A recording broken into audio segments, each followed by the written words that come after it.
வெற்றிலை வராகி தாயின் வெற்றி வாக்கு இது.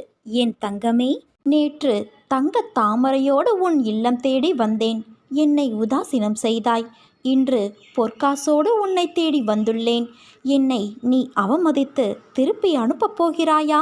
அல்லது இந்த தங்க காசை தொட்டு அம்மா சொல்ல வருவதை முழுமையாக கேட்கப் போகிறாயா? உனக்கென்று விதிக்கப்பட்டது நிச்சயம் உன்னை வந்து சேரும். அதை புரிந்து கொள். உன் உழைப்பு என்றுமே வீணாகாது.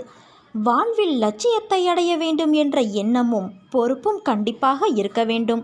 அதே சமயம் எதையும் ஏற்றுக்கொள்ளும் பக்குவமும் வேண்டும். இந்த வாழ்க்கையே எனக்கு வேண்டாம் என்று சொல்லும் அளவிற்கு அனுதினமும் ஏதாவது ஒரு கஷ்டம் எனக்கு மட்டும் வந்து கொண்டே இருக்கிறதே என்று புலம்பாதே. நான் உனக்கு பலமுறை கூறிவிட்டேன். இந்த உலகில் உள்ள அனைவருக்கும் இது போன்ற நிகழ்வுகள் நடந்து கொண்டுதான் இருக்கிறது என்று. உனக்கு பெரிதாக தெரியும் பிரச்சனை மற்றவருக்கு சிறிதாகப்படும். உனக்கு சிறிதாக இருக்கும் பிரச்சனை மற்றவருக்கு தலையாய பிரச்சனையாக இருக்கும். உன்னுடைய பலத்தை நீயே நம்பவில்லை என்றால் வேறு யார் நம்புவது? நம்பிக்கையோடும் மன தைரியத்தோடும் நிதானமாக யோசித்து செயல்படு. உன் காரியம் நிச்சயம் கைகூடும். நிகழ்காலம் உனக்கு கடினமானதாக இருந்தாலும் இது நிரந்தரம் என்று நினைத்து கொள்ளாதே. நிலைகள் மாறும், காலம் மாறும். உன் அம்மா நான் மாற்றுவேன் என் குழந்தையே.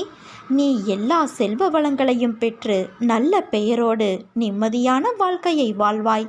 உன் எல்லா சூழ்நிலைகளிலும் உன் அன்னையான நான் உனக்கு துணை இருப்பேன் குழந்தையே.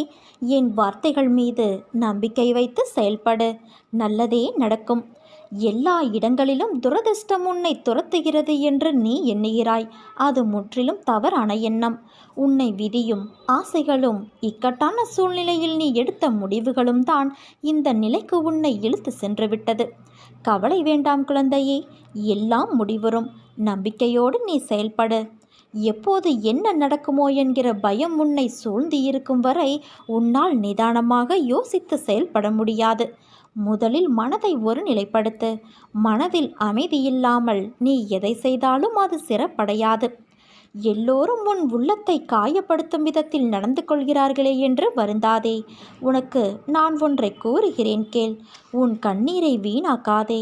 உன் தேவை வலிமை புரியாதவர்களுக்காக நீ வருத்தப்படுவதால் உன் மதிப்பு அவர்களுக்கு தெரிவது இல்லை. நீ அவர்களை பற்றியே யோசித்து மனம் சோர்வடைந்து உன் லட்சியத்தை நோக்கி முன்னேறி செல்வதில் சுணக்கமாகிறது. அப்படிப்பட்டவர்களிடமிருந்து நீ சற்று விலகியிருப்பதே உனக்கு நல்லது என் தங்கமே. அதற்காக அவர்களுக்கு தீமை செய் என்று நான் சொல்லவில்லை. அவர்களே உன் தேவையறிந்து உன்னை தேடி வரும் பட்சத்தில் நீ உதவி செய். மன அமைதி இழந்து நிற்கும் உன் வாழ்க்கை கூடிய விரைவில் மாறும். நீ எதிர்பார்த்த நிம்மதியான மகிழ்ச்சியான வாழ்க்கையை வாழப்போகிறாய். இன்று உனக்கு ஏற்பட்ட விஷயங்களை நீ அவமானம் என்று கருதாதே. உன் மனதில் கபடம் இல்லை. உன் மனதிற்கு தெரியும் யார் உன்னை ஏமாற்றுகிறார்கள் என்று. அவர்களை உன் வாழ்விலிருந்து நகர்த்தி வை. எதையும் பொறுத்து கொள்ளலாம், ஆனால் நம்பிக்கை துரோகத்தை மட்டும் பொறுத்து கொள்ள முடியாது. அப்படி செய்த அவர்களை என் கையில் விட்டுவிடு. அவர்களுக்கு நல்ல பாடத்தை நான் கற்றுக் கொடுக்கிறேன். நீ எதையும் வெளிக்காட்டாதே குழந்தையே. உன் மிகப்பெரிய சொத்து நிம்மதிதான். அதை உன்னை மதிக்காதவர்களுக்கு நீ செலவழிக்காதே. அவர்களுக்கு மதிப்பை எப்படி கொடுக்க வேண்டும் என்பதை நான் அவர்களுக்கு புரியும்படி செய்வேன். நீ அழாதே குழந்தையே. இன்று உன் மனதில் ஏற்பட்ட காயம் என்பது எனக்கு ஏற்பட்டதற்கு சமம். அதை நான் எப்படி பந்தாடுகிறேன் என்பதை நீ பார். நான் என்ன செய்தேன்? ஏன் என் வாழ்வில் மட்டும் இவ்வளவு வலி? ஏன் எல்லோரும் என்னை வந்து காயப்படுத்துகிறார்கள் என்று புலம்புகிறாய்? மற்றவர்கள் செய்த தவறு, துரோகம் ஏன் சுற்றி இருப்பவர்களுக்கு தெரியவில்லை? ஏன் என்னை இப்படி குற்றவாளிகளாக பார்க்கிறார்கள்? அவர்களுக்கு தெரியவில்லையா உண்மை எது என்று? இப்படித்தானே நீ புலம்பிக் கொண்டு இருக்கிறாய். ஆனால் அவர்களுக்கோ அதை அனுபவித்துதான் புரிந்து கொள்ள வேண்டும் என்பது விதி. மற்றவர்களுக்காக யோசி, உதவி செய். மற்றவர்கள் கஷ்டத்தை நினைத்து வருந்து. மற்றவர் வழிக்காக பிரார்த்தனை செய். ஆனால் உன் வாழ்க்கை என்னும் மூச்சை உனக்காக சுவாசி. அதில் ஒருவர் மட்டுமே உயிர் வாழ முடியும். அந்த மூச்சை நீ மட்டும்தான் சுவாசிக்க முடியும். நான் சொல்வதை உன்னால் புரிந்து கொள்ள முடிகிறதா? நீ வைரம். உன்னை ஒரு வடிவம் கொண்டு வருவதற்காக நான் செதுக்குகிறேன். உனக்கு துணையாக நான் வாழ்வேன் என் குழந்தையே. நீ என் பரிபூரண அருளும் ஆசிர்வாதமும் அன்பும் பெற்ற என் செல்ல குழந்தை. நான் இல்லாமல் நீ எப்படி தனித்து இருக்க முடியாதோ அப்படித்தான் உன்னை பிரிந்தும் என்னால் தனித்திருக்க முடியாது. உன்னை என் கரத்தில் தாங்குகிறேன். உன் கர்மாக்கள் எல்லாம் மீதமில்லாமல் நசிந்துவிடும் அளவுக்கு என் பெயரை உச்சரித்து கொண்டே இருப்பதால் ஒரு லோபியைப் போல ஒரு பொக்கிசமாக இரவு பகலாக உன்னை நான் பாதுகாக்கின்றேன். யாரிடம் நீ மனமிட்டு உன் குறைகளை பகிர்ந்து கொள்கிறாயோ அங்கிருந்து நிவர்த்திக்கான வழிகளை நான் நேர் செய்கிறேன். யாரை தேடி நீ போகிறாயோ அவராகவே நான் இருந்து உன்னை வரவேற்று உபசரிப்பேன். எனக்கு பிரியமானவர்கள் உனக்கு ஆசி கூறுவார்கள். அந்த ஆசியை வழங்குவது உன் அன்னையான நானே என்று அறிந்து கொள். சோதனை காலத்தில் உன்னோடு யாராவது பயணித்தால் அதுவும் நானே. வீட்டில் இருக்கும் சந்தோஷம் மிக பெரியது. அந்த சந்தோஷத்தின் அடிப்படையில்தான் உன் கஷ்டம் விலகுவதன் வேகமும் இருக்கிறது. மனதில் இருக்கும் எல்லா கஷ்டங்களையும் அவற்றை அனுசரித்து நீ நடப்பதையும் பிறரது கிண்டலுக்கும் கேலிக்கும் மாளாகி அவமானப்பட்டு நிற்பதையும் அநியாயமாக உன் உடைமைகளை பிறர் அபகரித்து கொண்டு உன்னை நடுத்தெருவில் நிற்க வைத்ததையும் இன்னும் பலர் அப்படி முயற்சிப்பதையும் நான் அனைத்தையும் அறிவேன். தப்பு செய்தவர்களுக்கு தண்டனையை தப்பாமல் தந்து உனக்கு நீதியை சரி செய்யும் நாள் நெருங்கிக் கொண்டு இருக்கிறது. நம்பிக்கையாய் பொறுமையாய் நேர்மையாய் உன்னை வழிநடத்தி வெற்றி என்னும் அமிர்தத்தில் நிம்மதியான மனநிறைவில் நீ தித்திக்கப் போகின்றாய். சதா என்னை நினைத்து கொண்டு இரு. நான் அனைத்தையும் நடத்துகிறேன் என திடமாக நம்பு. எனக்கு நானாகவே செய்கிறேன் என்ற பாவனையை வளரவிடாதே குழந்தையே. நான் உனக்கு துணையாக இருப்பேன். விதைகள் என்றுமே தன் வளர்ச்சிக்கு காரணங்களை தேடுவது இல்லை. நாம் விதைக்கப்பட்டோம். எல்லா தடைகளையும் கடந்து ஒரு நாள் மரமாக உருவெடுப்போம் என்ற நினைப்புதான் அது வளர்ந்து நிற்க காரணம். அதே போல தன்னை போன்று இன்னொரு மரம் வளரவும் வழி செய்யும். அதே போலத்தான் நீயும் வளர்வாய். வாழ்வில் ஒன்றை செய்வதற்கு காரணங்களை தேடினாய் என்றால் உனக்கு என்றைக்கும் பதில் திருப்தியாக கிடைக்காது. உலகம் ஏன் படைக்கப்பட்டது, ஏன் மனிதர்கள் படைக்கப்பட்டார்கள் என்ற கேள்விகளுக்கு கடவுளால் தான் பதில் கூற முடியும்.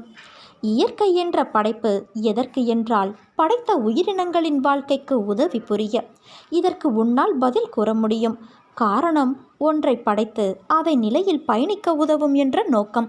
ஆனால் என்னை ஏன் படைத்தீர்கள், ஏன் இந்த வாழ்க்கை, எதற்கு அன்பு வெறுப்பு இன்பம் துன்பம் வெற்றி தோல்வி இவற்றையெல்லாம் எதற்கு வாழ்வில் கொடுத்தீர்கள் என்றால் ஒரு காரணம்தான். உன் வாழ்விற்கான தேடல், அதன் பயணம், அதனுடைய அடுத்த தளம், வாழ்க்கை பற்றிய படிப்பு அனுபவம், நீ கற்ற பாடம் என இந்த நோக்கத்திற்காகத்தான் நீ பிறப்பு எடுக்கிறாய். அந்த வாழ்க்கையில் நீ செய்யும் கர்மவினை என்ற முக்கிய குறிப்பு தான் உன் அடுத்த ஜென்மத்திற்கான வழிகாட்டல். அதனால் இந்த வாழ்க்கையில் ஏன் என்ற கேள்வி புத்தியை மாற்றிவிட்டு எல்லாம் கடந்து முன்னேறத்தான் என்ற நோக்கத்தோடு செயல்படு. நீ ஜெயமாக நல்ல ஆரோக்கியத்தோடு எல்லா செல்வ வளங்களையும் பெற்று சீரும் சிறப்புமாய் மகிழ்ச்சியான வாழ்க்கையை பெறுவாய். உன் காத்திருப்புக்கு கைமேல் பலனாய் நீ எதிர்பார்த்த ஒன்று நடக்கப் போகிறது. இந்த வாக்கினை கேட்கும் போது இருந்தே உனக்குள் ஒரு உற்சாகம் தொற்றிக்கொண்டால் அது நிச்சயம் உனக்கு நடக்கப் போகிறது என்னும் அறிகுறியே. தினமும் வாழ்க்கையில் புயல் வீசுமா என்ன? சில நாட்களில் உனக்கு தென்றலும் வீசும். இப்போது உன் வாழ்வில் தென்றல் வருடி செல்வதைப் போல நீ நினைத்தது நடந்து உன்னை மகிழ்ச்சி கொள்ள வைக்கும். உன் கவனத்திற்கு ஒரு சக்தி உண்டு. அதை நீ பயன்படுத்தும் விதத்தில் உன் வாழ்வே மேம்படும் என்பது நிச்சயம். உன் கவனத்திற்கு சக்தி கொடுத்து அதன் வழியே வெளிப்படும் ஆற்றல் வழியே உனக்கு அனைத்தும் அருள்கின்றது இறை. எந்த கவனத்தை எந்த உணர்வோடு கூடி எதன் மீது செலுத்துகின்றோமோ அது அந்த தன்மையை பெறும். நட்டக்கல்லும் பேசுமோ என்று சொல்லலாம். ஆனால் நாதனின் வழியே அது பேசும் என்ற உணர்வோடு உன் கவனம் செல்லுமானால் கல்லும் நீ உணரும்படி பேசும். யாரையோ எதிரி துரோகி நட்பு போன்ற உணர்வோடு உன் கவனம் அதில் செல்லும்போது அதனிடம் அப்படி ஒரு தன்மையே இல்லாவிட்டாலும் அது அந்த தன்மையோடு உன்னால் பலம் பெறும். ஆகாது என்று ஊரும் உலகமும் சொல்வதில் கூட ஆகும் என்ற உணர்வோடு உன் கவனம் செல்லுமாயின் அது எதற்கு ஆகுதோ இல்லையோ உனக்கு அது ஏதோ ஆகும் தன்மையை சர்வ நிச்சயமாக வெளிப்படுத்தும். சில பல நிகழ்வின் வழியே இது எல்லாம் ஆகாது என்ற உணர்வோடு நீ அதில் கவனம் செலுத்தினால் அது உனக்கு ஆகாது போகக்கூட நீதான் அதற்கு வழிவகுத்து கொடுத்து வழி வாங்கிக் கொள்வதும் நீதான். இதையெல்லாம் கடந்து உன்னுள் உன் கவனத்தை நலம் பெறுவேன், வளமடைவேன், முன்னேற்றமடைவேன் என்றும் தீர்க்கத்தோடு நீ உன் கவனத்தை அவ்வுணர்வோடு செலுத்தும்போது அதுவும் சர்வ நிச்சயமாக மாற்றத்தை விளைவிப்பதை அனுபவிக்கலாம். எப்போதெல்லாம் ஏதோ சரியில்லை, குறை, அழிய வேண்டும், நாசமாக போக வேண்டும் என்று எதை நினைத்து உன் கவனத்தை செலுத்தினாலும் செலுத்துவது நீதான் என்பதால் உனக்கும் அந்த உணர்வோடு கூடிய கவனத்தின் தாக்கம் உன் வாழ்விலும் பிரதிபலிக்கும். அதே எல்லாம் மாறும், முன்னேறும், திருந்தும், திருத்தப்படும் என்று வாழ்த்த அந்த உணர்வோடு கூடிய கவனம் அதோடு சேர்த்து உன்னையும் சிறப்புற வாழ்விக்கும். எதில், ஏன், எந்த உணர்வோடு நாம் கவனத்தை செலவு செய்கின்றோம் என்று உணர அதில் அதை போலவே நமக்கும் வருமானம் வரும். இறைவன் உனக்கு அளித்துள்ள பலத்தை எப்படி பயன்படுத்தி கொண்டு இருக்கிறீர்கள் என்பதைத்தான் இப்போது நீ வாழ்ந்து கொண்டு இருக்கும் வாழ்க்கை கொடுத்து கொண்டு இருக்கிறது. இதில் இறைவன் மீது தவறு, விதி, வினை, நேரம், காலம், யோகம், வரம் என்பதையெல்லாம் கடந்து உனக்கு அருளிய பொருளை செலவு செய்து என்ன வாங்கி அது என்ன கொடுக்கிறது என்பதே உன் வாழ்க்கையாக இருக்கிறது. இங்கே யார் திருந்த வந்திருக்கிறார்களோ இல்லையோ, நீ உன்னை திருத்திக் கொள்வதற்காகத்தான் வந்திருக்கின்றாய். அதற்கான வேலையை நீ தொடங்கு. பூஜை, புனஸ்காரங்கள், சடங்கு, சம்பிரதாயங்கள் இவையாவும் நம் மனதை தூய்மைப்படுத்துவதற்கான வழிமுறைகள் மட்டுமே. இருந்தாலும் உள்மனது பரிசுத்தமானதாக இல்லை என்றால் எவ்வளவுதான் வழிபாடுகள் செய்த போதிலும் என் பக்தர் என்ற தகுதியை நீ அடைய முடியாது. இதை மட்டும் நினைவில் வைத்துக்கொள். நீ நம்பிக்கையோடு இரு, நல்லதே நடக்கும். வாழ்வில் சில விஷயங்கள் கைமீறி போய்விட்டதாக நீ கவலைப்படுகிறாயல்லவா? அதிலிருந்து என்னால் மீள முடியாதா, என் தலைவிதி அவ்வளவுதானா என நீ அச்சப்படுகிறாய். நான் உன்னோடு இருக்கும்போது வீணான அச்சம் எதற்காக? உன் தலைவிதியை தலைகீழாக மாற்றி உன்னை தலை நிமிர செய்ய நான் இருக்கிறேன். தங்கமே, உன் படிப்பு, அறிவு, திறமைக்கு உனக்கு முன்னேற்றத்தை நான் தருவேன். கர்ம வினையைக் கண்டு பயப்படாதே. உன் வாழ்க்கையில் அனைத்தையும் தீர்த்து நீ வெற்றியும் பெறுவாய். அது என்னை வழிபடுவதால் நிச்சயம் சாத்தியமாகும் என்று நம்பு. உன் வாழ்வில் நினைத்தது எல்லாம் நடக்கும். கடவுள் பக்தி உள்ளவர்கள் எப்படி இருப்பார்கள் தெரியுமா? நல்லவர்களாக, இரக்க சுபாவம் உள்ளவர்களாக, மனசாட்சியோடு நடப்பவர்களாக இருப்பார்கள். அதே நேரம் அதிக கஷ்டங்கள், பிரச்சனைகளில் சிக்கி துன்பப்படுவதையும் பார்க்கலாம். இதற்கு என்ன காரணம்? யோசித்து பார்த்தால் இவர்கள் விரைவில் அலைப்பாய்கின்ற மனதிற்கு சொந்தக்காரர்களாகவும் இருப்பதுதான். அலைப்பாய்கின்ற மனமானது சந்தேகத்தாலும் கவலை, பதற்றத்தாலும் பின்னப்பட்டதாக இருக்கும். வாழ்வின் மிகப்பெரிய முட்டுக்கட்டை அவநம்பிக்கை. எப்போது ஒருவரின் வாழ்வில் நுழையலாம் என்று எதிர்பார்த்து வாசலில் படுத்து கிடக்கும் மலைப்பாம்பு அது. எச்சரிக்கை இல்லாதவரை விழுங்கிவிடும். கடவுள் நன்மை செய்வார் என்ற நம்பிக்கையின்றி பயத்திலும் பதற்றம், கவலை, சுய பரிதாபத்தில் சிக்கிக்கொள்பவர்கள் இந்த நிலை தலை தூக்கும் போதெல்லாம் கஷ்டத்தை அனுபவிக்கிறார்கள். சிலர் தங்கள் திறமையின் மீது நம்பிக்கை வைத்து கடவுளின் இயல்பான அன்பை மறந்து விடுகிறார்கள். இது அவநம்பிக்கைக்கு அழைத்துச் செல்கிறது. நல்ல நிலையையும் தோல்வியாக மாற்றுகிறது. சூழ்நிலைகள் கடினமாக மாறும்போது முயற்சியை கைவிட்டுவிடவே நாம் தயாராக இருக்கின்றோம். பிரச்சனைகளுக்கும் சூழ்நிலைகளுக்கும் அடிபணிகின்றோம். இதற்கு காரணம் அவநம்பிக்கை. கடவுள் நம்பிக்கையை தீவிரமாக தொடர்ந்தால் மட்டுமே நாம் விருப்பம் நிறைவேறும் என்பதை அறிந்து கொள்ளாததால் இந்த நிலை ஏற்படுகிறது. அவநம்பிக்கையை அப்புறப்படுத்திவிட்டால் பிறகு அனைத்துமே ஆனந்தம்தான். அதனால் சூழ்நிலைகளை எதிர்த்து நில். நம்பிக்கை என்கின்ற ஆயுதத்தை உருவாக்கிக்கொள்.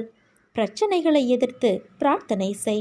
நிச்சயம் உனக்கு வெற்றி கிடைக்கும். என்னதான் உன்னை நீயே சமாதானப்படுத்தி கொண்டாலும் சில ஏமாற்றங்கள் உனக்கு வலிக்கத்தான் செய்கிறது. அதை நான் அறிவேன். நான் உன்னிடத்தில் இல்லை என்பதாக நீ கவலை கொள்ளாதே. என்னையே எப்போதும் நினைத்திரு. உள்ளம், உயிர் இவற்றால் என்னை நம்பு. அப்போதுதான் நீ மிகுந்த பலனை அடைய முடியும். சோதனையும் வேதனையும் உன்னை சோர்ந்து போக செய்வதற்கு வருவதல்ல குழந்தையே, போதனை செய்வதற்காகவே வருகின்றன. போதனையை நீ உணர்ந்தால் உனக்கு சாதனையாக மாறும். ஒவ்வொரு நிலையை நினைத்தும் நீ ஏன் வேதனைப்படுகிறாய்? பிள்ளை நலனை நினைத்த வேதனை, இழந்து போனதை நினைத்த வேதனை, நோக செய்பவர்களை நினைத்த வேதனை. இப்படி வேதனை மேல் வேதனைப்பட்டு எதை சாதிக்கப் போகிறாய்? உன் கவலையால் எதையேனும் சாதிக்க முடிந்தால் சொல். கவலை என்பது உன் மனதை என் பக்கம் திரும்ப விடாமல் கட்டி வைக்கின்ற வலை. முதலில் இந்த வலைக்குள் இருந்து வெளியே வா. அப்போது என் அனுக்கிரகம் உனக்கு முழுவதுமாக கிடைக்கும். என் தங்கமே, உன் மனதை அடக்கு. உன் மனம் தடுமாறுகிறது. எப்போதும் மழை பாய்ந்தபடியே இருக்கிறது. இதை அடக்கி நிலைப்படுத்தும் வழி என்ன? நம் மனம் எப்பொழுதும் எதை பற்றியேனும் சிந்தித்து கொண்டே இருப்பதால் தெளிவான முடிவுகளை எடுக்க முடியாமல் தடுமாறும். குறிப்பாக சின்ன சின்ன விஷயம் அவ்வப்போது நடக்கும்போது அதை பற்றியே பெரிதாக விரிவுபடுத்தி பார்ப்பது மனதின் இயல்பு. உதாரணமாக, யாராவது நம்மை திட்டிவிட்டால் பதிலுக்கு நம்மால் திட்ட முடியாத போது நேரில் கூனி குறுகிவிட்டு அவருக்கு பின்னால் அவரை மனதிற்குள் அதிகமாக திட்டுவது போல, அடிப்பது போல, கொல்வது போல கற்பனை செய்து தன்னை ஒரு பெரிய கதாநாயகனாக காட்டிக்கொண்டு ஒரு பெரிய கதையை பின்னிக் கொண்டு இருக்கும். பொறாமை, சந்தேகம், அவமதிப்பு, கோபம், பயம், அவமானம், பேராசை, தற்பெருமை, கட்டுப்படுத்த முடியாமல் வளவளவென பேசுதல் போன்ற உணர்ச்சிகள் நம்மை தாக்கும்போது மனம் அதிலேயே உழன்று அதில் ஏதோ தீர்வை காண்பது போல தன்னிலே உழன்று கொண்டு இருக்கும். உணர்ச்சியை கட்டுப்படுத்த முடியாத போது அதை வெளிப்படுத்தி விடுவோம். மற்ற சமயங்களில் எல்லாமே மனதிற்குள் தான் அரங்கேற்றமாகும். இதனால்தான் மனம் நிலை கொள்ளாமல் தவிக்கிறது. இதை அடக்க வேண்டும். எப்படி அடக்குவது? முழுமையாக அந்த எண்ணங்கள், சிந்தனைகள் உன்னை கடந்து போகட்டும் என விட்டு விட வேண்டும்.